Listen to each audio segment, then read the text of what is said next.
জানি না আসলে।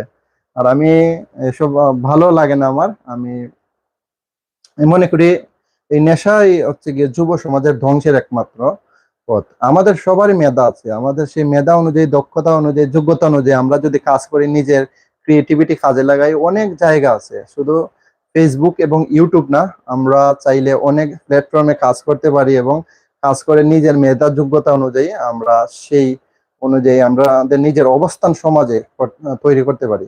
সো আপনাদের বলবো যে যারা পথ কিংবা খুঁজেন কিংবা কি করেন আপনার আমি জানি না, এই পথ টথ না খুঁজে আপনারা অবশ্যই পিতামাতার সন্তান কোনো না কোনো, আপনারা অবশ্যই সুন্দর পথে চলাফেরা করবেন এবং নিজের পরিবারের জন্য কিছু করুন।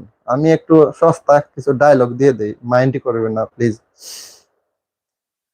হ্যাঁ, আমরা দেখেন ছোট থেকে বড় হই, honours masters graduate post graduate complete করি, বাট আমরা আমাদের পরিবারের জন্য কি করি? হ্যাঁ, অনেকেই করি, অনেকেই স্টুডেন্ট লাইফ থেকে আমরা পরিবারের জন্য অনেক কিছু করি, কিন্তু আমাদের উচিত যারা করি না, আমাদের উচিত মনে করেন আমি আমার ইনকাম 100 টাকা, সেই 100 টাকা থেকে আমার 50 টাকাও যাতে আমার ফ্যামিলির জন্য ব্যয় করতে পারি।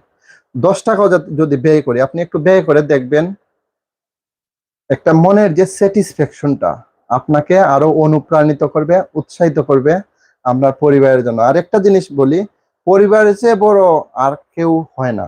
আপনার পরিবারই আপনার সবচেয়ে বড় বন্ধু, বড় মিত্র। আপনি যতই বিপদে পড়েন, আপনার পরিবার আপনার পাশ থেকে যাবে না। বন্ধু একটা সময় চলে যাবে, আত্মীয় স্বজন একটা সময় চলে যাবে, বাট আপনার পরিবার আপনার সাথেই থাকবে। আপনি আপনি জীবিত থাকেন কিংবা মারাই যান, আপনার পরিবার থাকবে। আর পরিবারের জন্য অল্প করে হলেও কিছুটা করেন, সবাই অবশ্যই